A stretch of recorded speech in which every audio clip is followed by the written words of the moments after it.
was a 2015 Dodge Challenger SRT that originally came in as a 392. We did a 426 stroker kit in it, custom camshaft, transmission built by Paramount with a Procharger F1A that was cat delete pipes on the stock exhaust.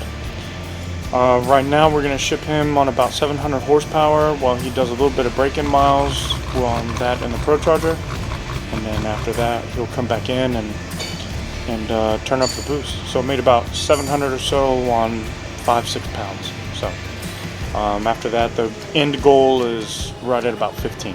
So we'll see what we get.